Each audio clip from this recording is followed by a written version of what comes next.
All right, I'd like to call to order this March 1st, 2022 Board of Education workshop. Please stand for the Pledge of Allegiance. I pledge allegiance to the flag of the United States of America and to the republic for which it stands, one nation, under God, indivisible, with liberty and justice for all.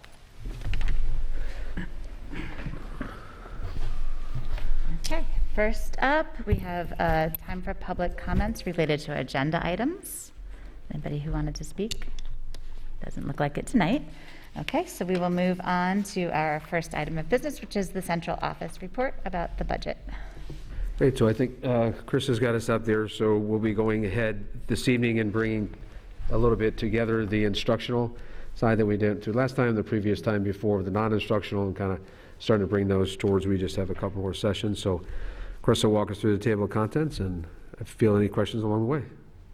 Sure, thank you. So tonight we're going to go through the budget development process again, touch upon some of the large expenditure increases and decreases that we're seeing throughout the budget, show a pie chart on the expenditure breakdown, then go over the state aid that we received from the governor's run in the end of January, and then talk about the current 2022-23 proposed budget, and then we'll wrap up with the tax certiorari review and then the capital reserve fund that we're looking to establish this May. So as we've done in previous presentations, just the overall budget development, we're getting down towards the end here, down to the final few meetings before the budget adoption in April, and then again all leading to the budget vote on May 17th of this year. So just looking at some of the large expenditure budget increases for this year. I'll actually start right at the bottom there. Salaries, again, one of the items that are kind of out of our control. The salaries also, it's not just salaries for employees, it's also substitutes, overtime rates, coaching salaries, any other co-curriculars. They're all included in the salaries line there. And then the next largest one that we're seeing right now is with the health insurance that we spoke about at a previous board meeting, with the large increases percentage-wise that we're seeing in the health insurance premiums that we pay, not just for, and we have two different plans here, but both plans are seeing larger than normal increases, one almost double digits. And then TRS employer contribution rate, again, there's a small increase in the percentage, but because of the large majority of salaries here are in the teacher's retirement system, that even a smaller type percentage is going to see a substantial increase of over $300,000. And just that top one, the technology lease purchase, again, we spoke about this earlier in the non-instructional budget. This is going to, normally with our lease purchase, we purchase a lot of the devices for students through this process. And now we're going to add some dollars to this to upgrade some of the infrastructure that needs to be upgraded, as we've had a new technology group come in and start to manage our IT, and they've identified some items that need to be upgraded, and this will be a plan for the next few years as we upgrade some of those. So Chris, as we're looking at the two big increases, they're both, as we talked about last time, the personnel increases, right? The health insurance and the salaries. And both of those are outside of our control, Right. And just really related specifically the health insurance to market. Is that correct? Yeah, we've seen some very large increases, and actually with one of our plans, they voted to approve a certain rate, and then 2 months later amended that rate for next year's rates and increased it because they've just seen that the cost is just skyrocketing at the moment. And they needed to kind of start projecting a little higher to limit the amount in future years, because they anticipate some larger increases for the next couple of years as they try to get by through this tough COVID time. Thank you. Now, Chris, on the BOCES, are we sort of average user for this BOCE service? 400,000 is about among the 16 schools that BOCES serve? So this 400,000 is this is including in everything that we get from BOCES. We pay, right? Somers. We pay, right? yes. So if that's the number, I'm just thinking, if you have 16 schools, that's quite a significant amount of money that BOCES is getting, and also a very significant amount of their budget. Their budget is not yet up for us to vote yet, right? Right, but, so BOCES districts subscribe to different services. Yeah. We've added services, we've taken some away. No, my question basically is this number now is hard number, or yet could be revised when their budget is revised? This is based on our services, based on the projections that they've given us for rates for certain services that they provide. Could it still be tweaked a little bit between now and April? Sure, as we get some more concrete numbers from them. But I don't anticipate it changing that much from this number. Yeah, I'm just thinking that the whole BOCES budget is, I don't remember exactly, suddenly it's less than ours as the total budget. And if you multiply this 400,000 by factor, I don't know, 16 members? So, Ify, I just want to clarify, that's the increase. This is the increase. I know, that's why I'm saying. I don't know what the other ones is. I think what Chris was saying, they could be a decrease. What we are seeing this year is Yeah. we've had more students accessing the career technical program. I understand. So I'm that's just what the curious majority about of this the is. fact that how much BOCES is increasing, It's gone down in some other districts there because they've reduced their reliance on some of those areas. And Could be, yeah? Yeah. All But right. they may be paying Yeah, some other I'll entity. just pay attention to their budget when it comes. Yeah, And- and some and- districts is maybe paying another entity or Oh, yeah. their own staff Or for they some might of be the doing it services. in-house. Right. Yeah, right, Is that the question, are they doing some of these services in-house? That No, it's the change of different school requirement for BOCES service.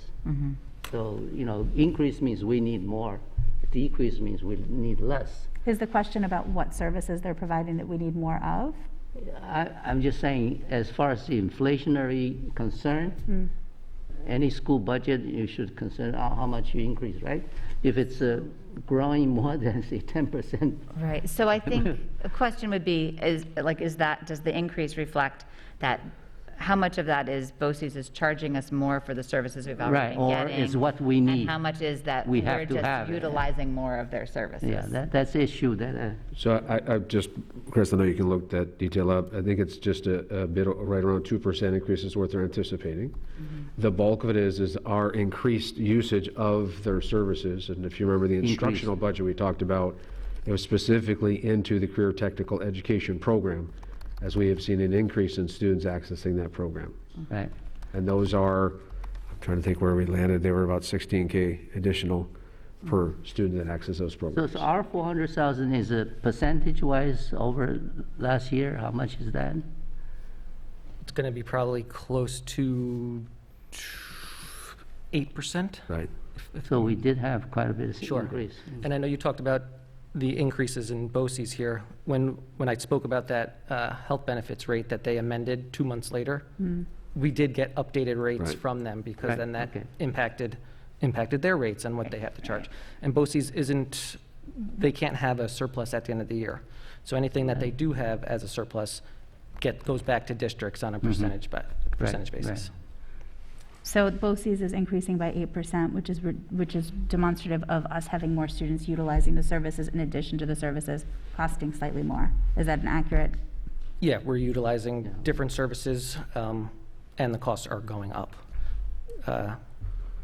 Yeah, and I know there's other areas that we've just added different services, not necessarily student-focused. It could be security-focused. I'm just thinking of like day automation that we have for all of our new security cameras and stuff like that. We get that through BOCES, so it's just an added cost. So, Dr. Bleich, you thought it was around a 2% inflationary increase that Correct. BOCES had with And then what they were usage would charging. be the difference. So then the rest of that 8% additional would be for additional services or needs Sure. that we have? Okay. And the majority of those services are directly to the career technical education students accessing that program. We've seen an increased enrollment there. Okay. Does that answer your question? Does that answer for you? No, I think basically if you really want to answer, you have to know their budget, how they increased and how much. We will We'll look at that when they comes, right? Usually they're going to present to us in a month or so. Yeah, we approved their administrative budget, yeah, I Vote on believe in that. April. Couple, yeah. This next slide is just talking about some of the large expenditure decreases that we're seeing. The one on the bottom is the employees retirement system, employer contribution. Again, that one, we saw a very large decrease in the employer contribution rate. However, as I mentioned, the majority of salaries for teachers and administrators are in the teachers' retirement system. So even the large percentage decrease from 16.2% down to 11.6%, substantial decrease translated to about a $390,000 savings for the district, kind of offset by the teachers' retirement system increase. Unemployment, another big one. Last year when we were building this budget, we hired a lot of teaching assistants to help with COVID, to help with the social distancing that was required in the elementary schools. And we anticipated having to lay off many of them as we got back to a more of a normal setting this year. So we had to build into the budget for those unemployment costs that we may have been responsible for. Is the insurance also included in this? The insurance we have for unemployment insurance? We have unemployment insurance that we pay. Right. That number is in this sort of a heading or not, or is separate? This is just talking about the decrease in that. layoff part, And right. it's, I want to say 80% of a decrease from what it was last year, because we had a large number of staff that we knew we were going to be laying off because we were no longer going to be needing their services. So we had to build it into the budget as if we were going to need them, need to pay for the unemployment. Now we know that we don't have that, so now we can get back to more of a normal amount of unemployment that we have for people that, leave the district. Rephrase my question really is, the insurance, does the insurance go up This is the Rate, the insurance rate for? for unemployment? Would No, normally- we self-insured, so we pay as employees leave. Oh, we don't have a external insurance? Not for unemployment. Not for unemployment. I'm sorry. Okay, I understood. ERS and TRS, they're on a different calendar, correct? Yeah, so teachers' Is there one retirement that system- indicates what the future might be more than the other? I mean, Hopefully the ERS indicates what the future might be more than the TRS. that would be spectacular. I mean, you see, teachers' retirement system went up a little bit. Right. Employees' retirement system went down quite a bit. Again, we've kind of talked, we don't like to see those fluctuations like we're Right. seeing in ERS, these large drops and these large increases. We'd rather it be more stable, kind of like TRS, where they kind of feather it in, so you're not seeing these big swings from year to year. If we saw 5 percentage points for TRS go up or down, it's going to be a substantial amount of money. And that is the concern with the employees' retirement system, that we're going to see that increase, next year. So we don't want to see those large increases. We want them to kind of feather it out, and when good times are good, okay. When bad times are bad, all right, we can kind of absorb it as we kind of bounce around from, between the rates within a certain amount. We don't want to see the 30% decreases. And their calculations have to do with a lot of economic projections Sure. on how the investments are going to perform in the future, Right. And- long term. And again, the employees' retirement system, one of the big things was last year when it hit COVID, or 2 years ago when COVID hit, the stock market tanked. And that's when the fiscal year for the employees' retirement system ended, right as it was hitting kind of rock bottom. So that's kind of going to be on their books, so to speak, for the next few years as they typically look on a 5-year look back. We have my business official organization has asked to try to have them do it more on a 10-year cycle, so we won't see these huge ups and downs that we're seeing currently with them. Makes sense. Okay, thank you. Sure. And then this slide is just showing the expenditures larger expenditures as a percentage of the budget. As you can see, salaries and benefits close to 75%. And then all the other miscellaneous items, transportation, debt service, BOCES, all around 5%. Buildings and grounds budget, and then special education, about 3% each. And then the all others kind of fall into that other category, another 5%. Just to check for understanding, you said of the large expenditures, but this is in fact all expenditures on one pie chart, correct? Yes, yep. Okay, just making sure. Everything not falling into one of these big buckets falls into that other category. Okay. So like curriculum materials are in other? Yes. Okay. Yep. This is great. This is what we had asked you to share last year, to show us a representation of the entire budget as a pie chart in one slide. So thank you for putting that there. So now just moving on to the revenue side of the budget. So this is just a slide on state aid. We received the first state aid run at the end of January, and then we'll look to get our final state aid run hopefully by April 1st, as that's when the state is supposed to. Doesn't always happen, but we're encouraged that it's going to happen this time. You'll see the large increase in foundation aid. We also received this large increase last year as the state looks to fully phase in the foundation aid that is owed to districts for the past X amount of years. And then this will also, it's supposed to happen again, similar amount next year. And then that would bring us to the amount that, according to the current formulas, that we are owed for foundation aid. So it's not actually an increase in foundation aid, it's a decrease in the amount they're withholding from paying us in foundation aid. Yeah, it's trying to bring us back up to the Yeah. level that districts were supposed to be at. So in the next couple of years, we'll be right to where we should have been funded previously, but we're not. Correct. Right. So Got it. and But with no back pay. we will not be receiving any back payments for this. That's for sure. Whatever this number and the previous, the plus 3.5 million and the minus about 1 million, net is less than our total budget, 2%, right? Can you say that The one three more time? numbers, Oh, the you allowable have a $3.5 million increase, you have a .947, all right, decrease, and this 1.7 decrease. So the next slide will kind of Right. show where we're at as far as budget to budget.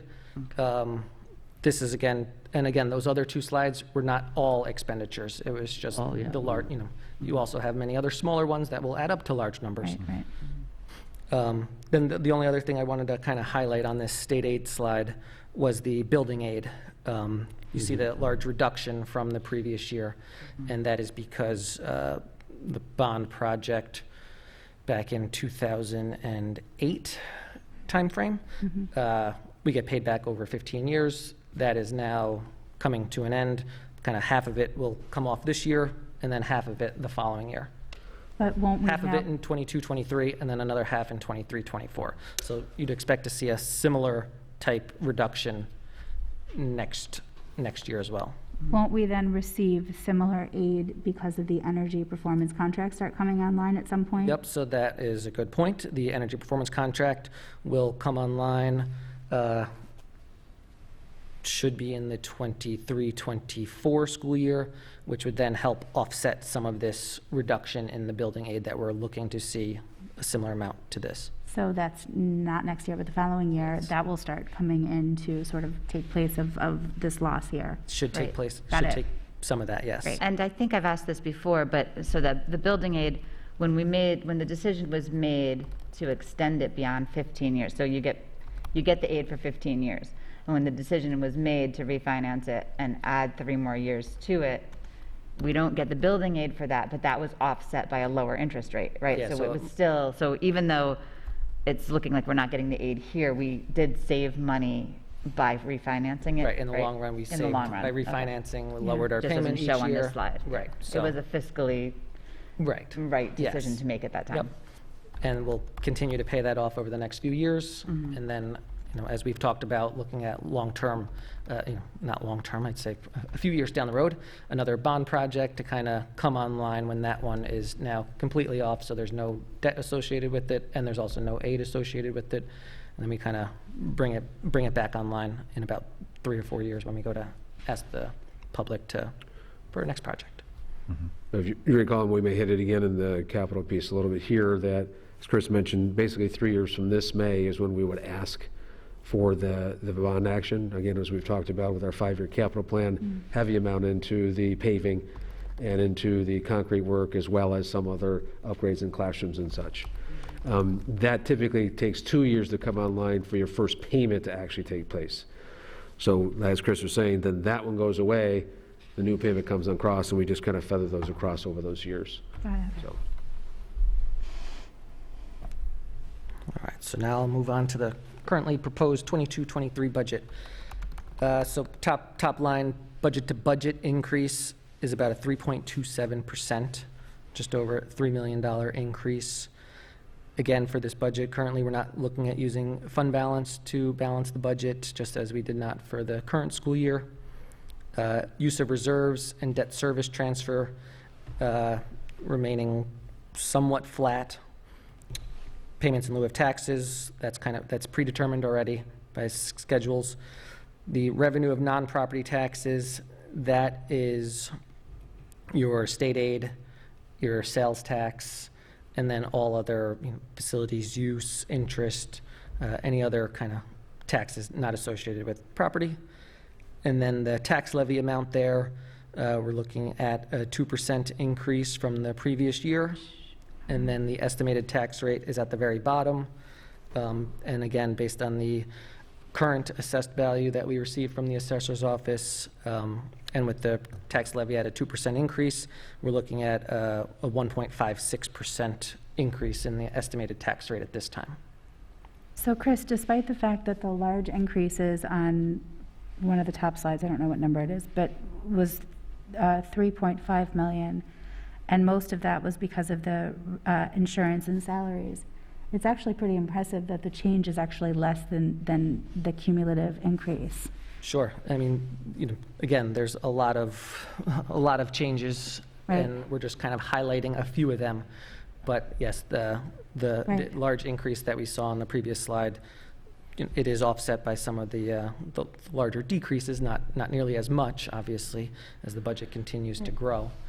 If the But yes, increase we're still here managing to not use is that, any real fund balance. you know? We are using some of the And reserves, this is the and then debt service transfer that we've That's done for the last few years as well.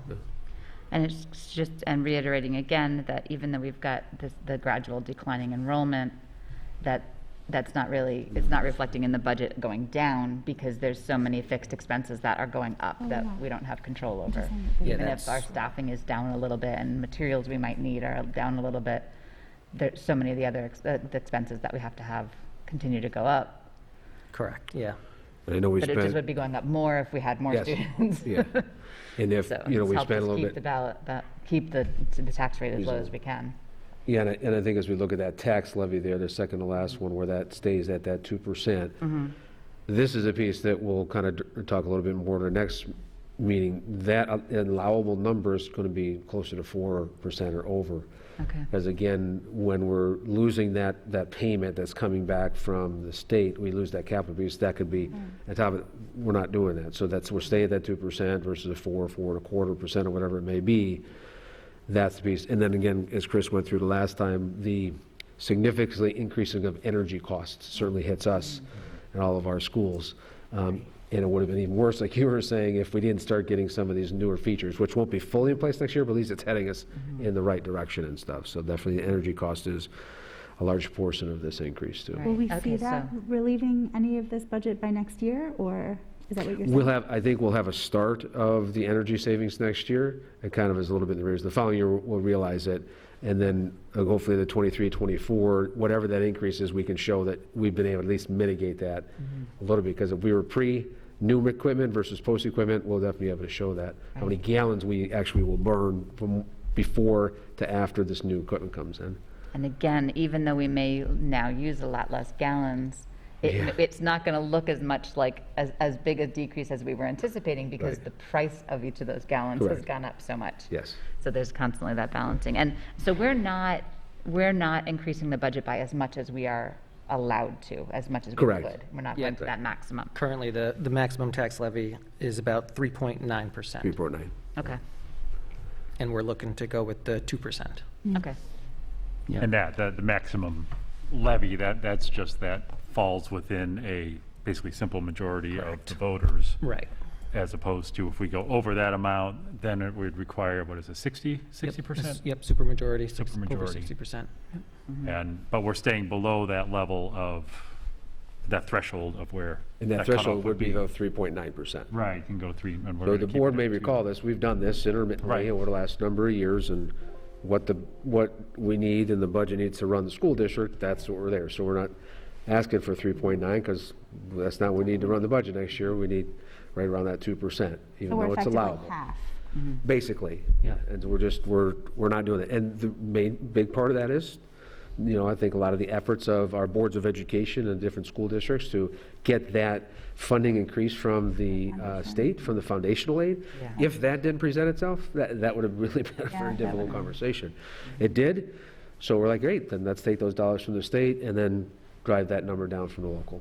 So Okay. Yeah, this is good. Good. But nevertheless, we now from 8-digit to 9-digit. Yeah. Yes. Yeah. And then here's the next piece where we talked a little bit about the tax surcharge piece here. Yep, so again, we've kind of discussed this a few times with the amount of tax tertiary claims pending. A large majority of them is related to 2 properties. With that kind of looming in the background, for our ability to then move forward with some of these other capital improvements that we are looking to do, we need to kind of make a decision if we're going to keep kind of funding the tax tertiary reserve or start putting some funds elsewhere. Again, we've still just waiting, we're kind of just an outside player looking in on how these tax certs are actually going to be settled. We're not at the table with them, but it's a large amount of money that could potentially be owed by the district to these taxpayers. So we're at the mercy of the town of Somers is the one that's negotiating this, the town officials. The Yeah. school district is not a part of that. We just, Right, whatever we'll keep happens, abreast of the we're- situation. We talk with the town. We explain the situation that we're at, that we want to kind of move forward with this and get this settled as soon as we can, because the longer it goes, these claims go back, 5-6 years already. Do we have any indicator of when the town plans to finalize this conversation? Because from where we're sitting, right, there's $22 million in claims pending, and only, 6 of that is in our reserve to compensate. So I'm wondering what we can do as the board to sort of put, pressure on the town to make this I happen think a little bit. we've worked with the town, they've spoken to us, they understand our position, they want to move forward with this as well, so I think we'll just continue to work with the town and that relationship that we've established with them to try to move this along. Is there Obviously- anything we can do to support that conversation to help move this along? Because that would be an awfully big, I don't know if there's anything in particular that the board itself can do. Dr. Blanch and myself had those conversations with the town supervisor, and, we'll continue to have those conversations. and as they're we- receptive. They are. They feel the same as you do. So They that's are in great. alignment with that. My understanding is it is also on the court's calendar. And so I know in previous meetings, we talked about this. Joe has spoken directly about how that court calendar has been so slowed down. Our impetus is just trying to get away from another year piling back behind us, and the town clearly understands and supports that perspective. So This it's will not- affect the town taxes also, right? So- The town budget. Yeah, so the town, absolutely, as we know, the district is the majority of the tax base in the town. Right. Tax revenue there, so yes, it certainly would impact their revenues. How it impacts, though, is on the slides there before, it doesn't impact the district coffers. I think we've talked about this a little bit before. It's who's paying the bill all the way across the board. So if the assessed valuation goes down, that goes up per $1,000 assessed valuation for every place. Right, so it's the back payments that we're gonna owe, that's why we have the reserve fund, we'll pay for that. But then, once it's settled, going forward, Yes. those properties will be paying less into the property tax Correct. pool. And Everybody that else pays more. amount is divided between every other taxpayer and Somers. Exactly. Right. And what we're trying to I'll mitigate. see an increase. Yes. And with the estimate of just short of 30% here, in any typical fashion before pre-COVID, it was anywhere between 10 to 20% is what you could expect for the settlement to be at the end. But everything's off the table right now with COVID, is our understanding, and so that's what we're a little bit more nervous, I am anyways, than we typically would. So to be clear, it's not the town necessarily that's holding this up, this is also part of the court system holding Yes. it up. So if we were, we're not trying to like place blame in any No, way no, they're very particular. supportive. It's, we have a backlog Yep. of cases that we're waiting to be seen. They're Absolutely. driving right along with us. Yeah, Yep. okay. And so we don't have any indication on when these sort of things are settled, does it tend to be that full amount? Like, would we be expecting to pay that 22 So that was- million, or is there? That was the range I was trying to say. Typically, it used to be 10 to 20%, but that was all pre-COVID. So if Okay. that happened in this area, we would have enough to cover that in a tax return. But just all that's off the table right now for those Okay. large Oh, type that's what you're commercial ta- okay. properties and stuff. Yeah. And it's not that it's a negotiation of trying to come to Right. some agreement between the town and the petitioner. Right. It's the court, they're looking at the data of, and it needs to be proven that the petitioners had paid too much. I mean, that's, Yep.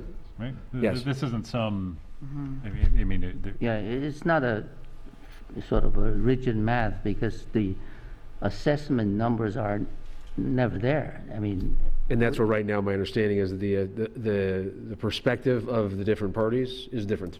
right, for if the there's assessed no valuation, annual so- assessment like some towns do, Right. then you can't get away because every year you have hard numbers to work on. I mean, here we don't. It's sort But of- Ray, it looks like we've been pretty smart, you know, Chris, if we have 29%, right, Right. of whatever that would be, and Ray, you're saying that it's typically 10 to 20%. Right. Right. That should assuage some of our concerns. It should, it's just this apprehensive with everything that's gone on lately. Right, Right. right. this It has is, to- these yeah. are different than what. Yeah. Just want to try to But establish. yes, Yep. I totally agree. Yeah. I think the district has handled this the right way as much as we can. yeah. So hopefully it I- settles I soon. look forward to having it resolved, Yep. but Of course. resolved accurately as opposed to Right. quickly if that would be inaccurate. Yeah. Then on the next slide, as Chris and I spoke a little bit earlier about that, establishing that capital reserve fund. I know we've talked about this over the last couple of meetings, but looking at that with a $10 million amount for probably a term of 10 years. So again, I'll just go to the next slide. That particular purpose for this, as we've talked about before, is to look at our athletic upgrades with, as we all know, tennis courts do not exist on our school property. We're going to bring tennis on there. Softball, we have the space, but it is not a field that is really close to being close to the other fields that are even in district, whatever sport you'd like to choose, indoor, outdoor. The surface and the playing is not there. Upgrade that. And then baseball, definitely we have some upgrades there, but just some drainage and some safety issues and things we need to take care of there. And then as we move towards with classroom renovations, back to the 67 or 68 original plan at the high school and some other schools. And then perhaps if we get started on the district-wide paving, we can get that started. Again, in here, just 2 slides earlier, if those requests came down or the payments, we had to make back payments for tax returns, we could move some of those funds into this established piece to start it, get the project started earlier. If not, though, this may delay this work, but we want to get it going. The ASHI board may recall that, Dean, we were talking about this the year COVID hit, well, 2 years ago, possibly put on that May election, we said, let's just not do anything. So we're back now to get it established so we can at least start doing it. Again, viewing it as a savings account, so in a year we have positive fund balance at the end, we start saving our money. The board has done this before. You may recall we helped pay for part of the safety and security project, as well as we just did our new turf replacements with that at the school. We did the vestibule at a couple of our schools as well. So it's kind of one of those mechanisms to help get this project going. So So The time will be dependent upon how quickly we can fill it up. Okay, and we'll make sure that we communicate to voters that this isn't costing any additional money. Right. It's just setting aside a fund so that if we have extra at the end of the year, it can go in this to help fund these. Agreed, and the intent here is to avoid, having the bond be even larger. Right. So we know we're going to have one in 5 years, but if we can avoid that Bond being and larger. interest and all of that, yes. this would save. Yep. Okay. Because we can't just save the money, it has to go into a dedicated fund, and this allows Yep, us to do yep, that. that allows us to do that. Yeah. And then, you're right, and we ask it on the way out, too. So we say, here's what our intent, and now here's what we're going to do it, and ask voter permission. Yep, okay. And then just this last slide is just some of the remaining Board of Ed meetings and budget presentations. In a couple weeks, we'll be doing more of a summary, similar type presentation. There's always some changes as far as the budget's concerned. And then a month from then, April 19th, will be another budget summary, and that's where the Board of Ed would adopt the budget. Mhm. And then a public budget hearing a couple weeks before the actual budget vote on May 17th. Okay, good, and I see. Budget and trustee vote. Sorry, yes, budget Great. and I trustee. see you have the information on there for petitions if somebody is interested in running for Board of Education. And Chad and Yep. Ife, I believe you're running again. And Joe Mara has indicated that he is not running again. Do we, We need at least one more person to step up. We and- do. do we up your know if form. anybody has picked up forms? No one yet. No one has picked up forms yet.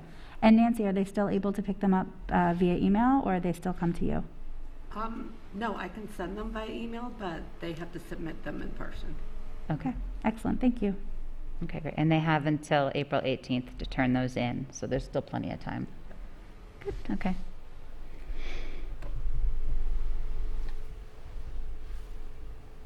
Thank you, Chris. You're welcome.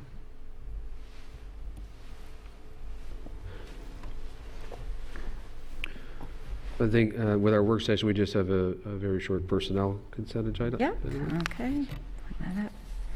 All right, next is the personnel consent agenda. Be it resolved that the Board of Education, upon recommendation of the Superintendent of Schools, hereby approves the attached personnel agenda. So moved. Second. All in favor? Aye.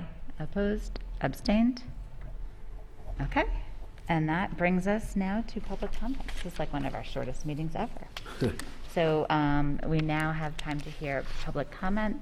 Just before I read the whole, my thing, are there public comments today? Yep. We have one, okay.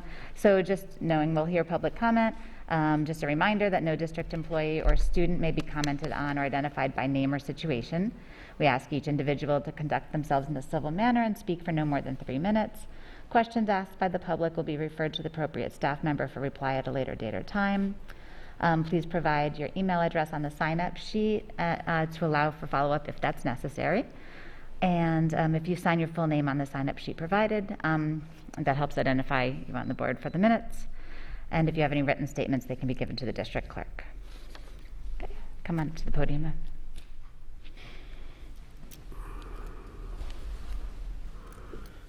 Hi, my name's Thomasine Master-Antoni. Y'all know who I am.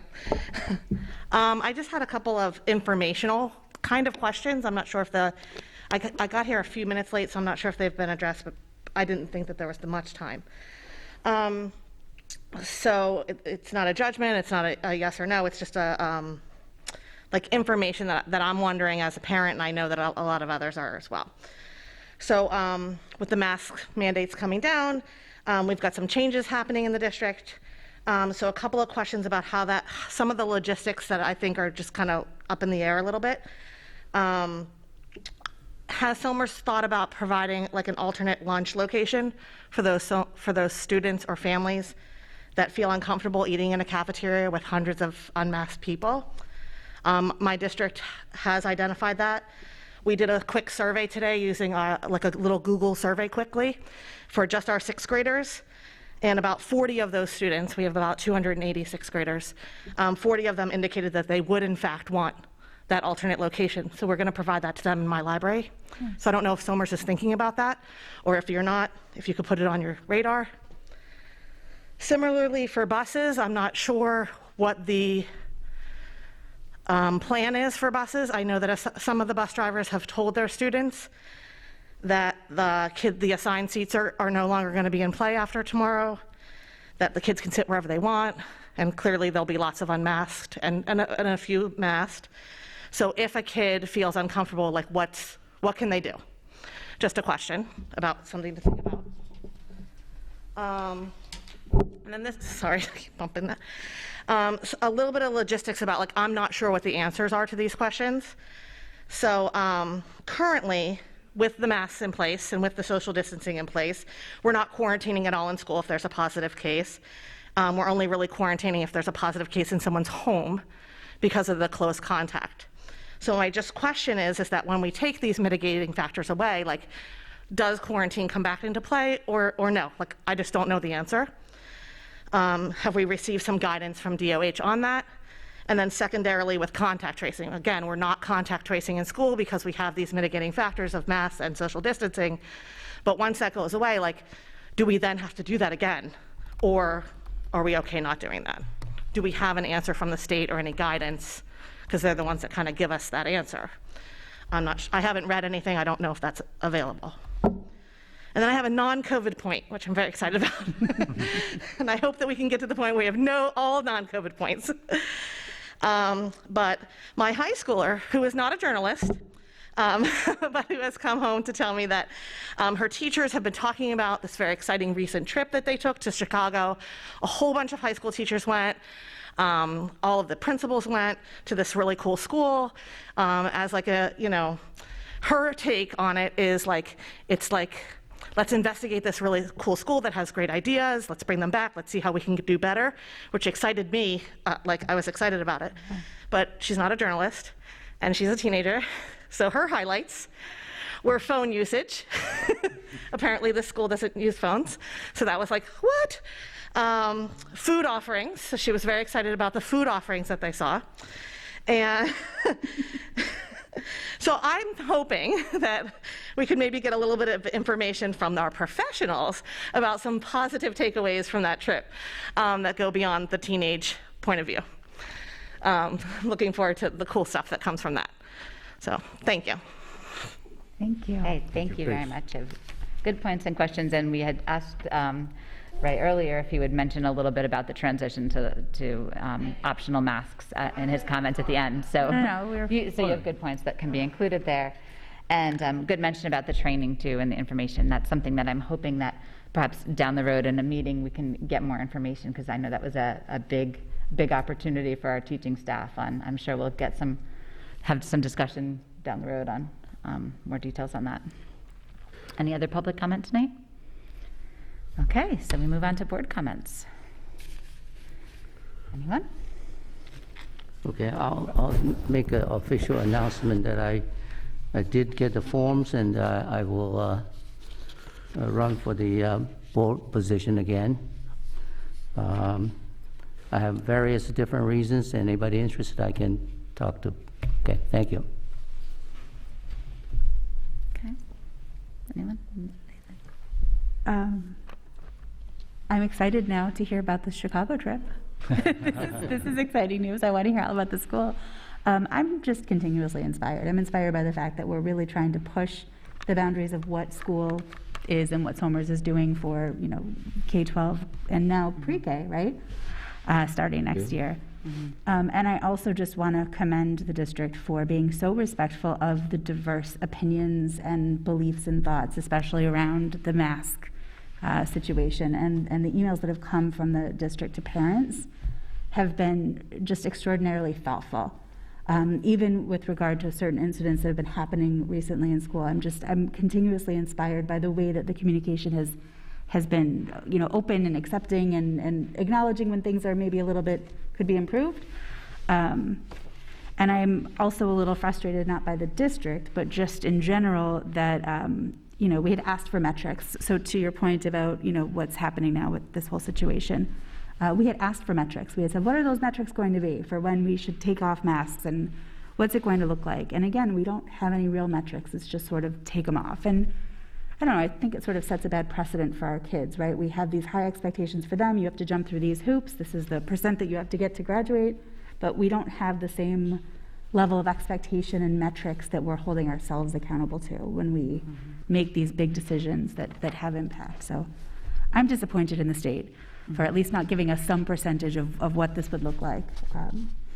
Right. But proud of the school for communicating with such integrity and thoughtfulness. I agree, because I think if we had metrics, it would also help prevent, because obviously we all hope it's plummeted again. We've been here before, though. Yeah. So, we all hope that this is it.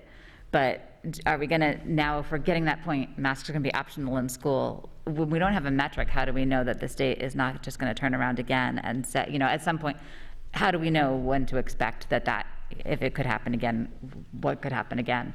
What do we need to do as a district to make sure that we can prevent needing to go back to those mandates? And when can we reduce things like social distancing? Because we haven't gotten word on that yet. So yeah, hopefully we'll continue to get more information. And I hope we'll continue to support our educators and the staff in the schools who are working with our students who, may or may not feel comfortable without or with or whatever their perspective is, that, like the communications have come out, that we're not making anybody feel bad for whatever their choice is. Right, and there's that full range of, while we know that most of our students can be vaccinated and our teachers, there are those, I have a friend who's a teacher in another school district that has not been able to be vaccinated because of certain conditions. So it's a nerve-wracking time for her. And so, we're here, but needing that patience and understanding for everybody. But it's exciting. I have a high school senior, and she's really glad that, things will be lightening up a little bit. She's looking forward to having the choice. And when we were talking about the exciting things, hearing that, Ife and I think Mary Rose had also gotten to participate in a training with NISBA with this author, Ted Dintersmith, and we got a copy of the book, What School Could Be. But it's, just hearing different people talking and sharing ideas and some great trends and great things that happen in education, and so much of it is happening in Somers already. You're doing some great work, and some of that it's reflected in our budget, the commitment to doing things differently and making it better for our students.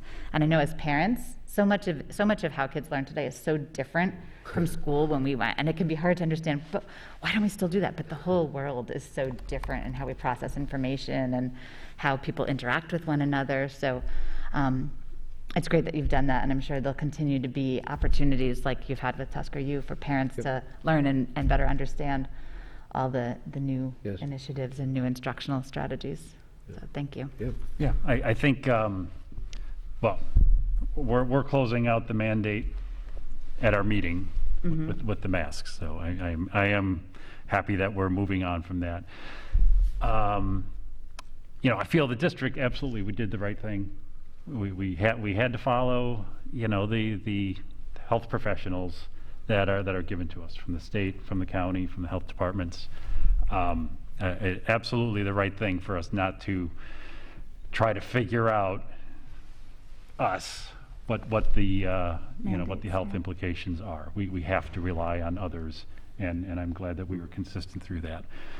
That said, I'm still exactly what you were saying, Lindsay, very frustrated and kind of how this has ended, because there's some statistics out there about hospitalizations are at a low level and things like that, and that's accurate, and it gives me comfort that yes, we can now go to optional. But it was not the data that everyone was clamoring for on, what does that really mean? What are we looking at keeping it at? Is it now just about hospitalization? I mean, is it a milder disease that's getting around and so we're less concerned about it, or what is it? I personally don't have the answer to that. But I am glad that we're moving on, and my understanding is the schools have all communicated with families, with the students, with the staff, just be supportive. And so if you're paying attention to this, just remind your kids when they go in, it's not a big deal either way. People have their needs, they have their own comfort levels. I just don't make a big deal about who has the mask and who doesn't. And certainly if there are other considerations such as what were brought up tonight, those are some important things that I leave up to you, Dr. Blanche.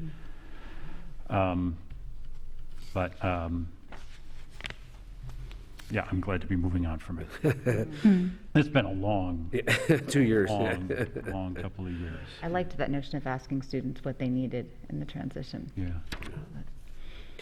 And so I'll just kind of bring it back to when I had not received an email when we entered executive session. I was anticipating something before 4 o'clock from the state that would give us some guidance on some of the other questions we all have. And so I may have it in my inbox right now, I don't know. But we will meet kind of as our team tomorrow, look at that document, process through that, and get a message out to the families tomorrow. We were hoping it would have been, today, just with the timing right now, we won't get that out till tomorrow. But hopefully there'll be clarity on some of the questions and things like that we heard this evening from Thomasine and/or other ones that I have, and I know our teammates have too, so we'll get some clarity in that work. The other part too, again, as just talked a little bit about, a team of teachers, high school educators that we sent with some of our learning office staff, administrators to Allied Stevenson High School outside of Chicago, and really gave us an opportunity to look at practice about many of the things that we've been doing afoot and practicing about and working about. We had, honestly, to be straight, we had hoped to make this trip before kind of the COVID part hit. Then obviously it wasn't there, and it really energized, I would say, our faculty to see the possibilities and the work that they've been working on and the next steps in practice, and say, look, it is done, it can be done, and we can do that work. So learning office, building administration, myself will be working with our teacher leadership team there, and then we hope to be coming forth to talk about, this is in the 2024 project plan, this was part of that work that they've been doing, to look at how we can go forward some of that work, working kind of in structuring ourselves differently. That's part of the restructuring that we've talked about with the campus, looking at things like lower division, upper division, bringing professionals together to learn in a similar space and not be separated, looking at opportunities for students to access their peers in a different way, so that we've got peer modeling going and things. So it was just an opportunity to see much of that in practice. So that will come back, not probably once, but just numerous times, and we'll see where it goes forward. So it sounds like it's beyond programmatic, it's structural, it's really structural change, the entire function of the school. That's Yeah. extraordinary. Yep. So, and I think that's the part where the energy, and I think Thomas, you mentioned that our staff, our teaching staff, administrators had was palpable, and where they bring that, where they go to us, that's the energy we want to make sure we can support. So, Amazing. And that's nice to have something energizing after what's been a very Yes. draining, almost 2 years now. Yeah. I think there was a part, and it was like, okay, really? And then when the team got there, it was, oh my goodness, I'm so glad we did this. Yeah. And so am I, because it was one of those parts that we kind of had to delay it before, but I think the timing is right on. So we can come out of this and start taking, we're going to go back and look at our plan, and they're talking about reflecting and revising our current thinking. What do we keep? What do we cut? And then what are we going to create inside of there? And how do we become one of the sites that other schools are coming to visit? Right? That's true. We do actually have some coming to visit us. We do have people coming to visit We us want- for some we of want the even things more. we've done, right? And one of the things that the humility that school has always historically presented itself continued when our team went. Lots of people go visit school, but very humble. Hey, we're here to learn together as a learning enterprise. And so we've met some new friends, maybe connect with some ones we knew before, and so it's a good opportunity for us. So. Yeah, good. I know our student body president wasn't here today, but she is actually heading to the States. You remember last time she went to the track tournament? She won, so she's heading to the state to represent Somers in the track. So got 2 other students are also going to go ahead in the field event of hammer throw. So I just wanted you to know. So I think we have 2 swimmers as well going, and 1 gymnast to Syracuse, I believe. It might be in Buffalo, that one. Might be in Buffalo. So a few kids That's heading out. exciting. Yeah. Great. Thanks, everybody. More success. All right. Good stuff. If there's nothing else, then be it resolved that this special meeting workshop of the Board of Education be adjourned. So moved. Second. Second. All in favor? Aye. Thank you.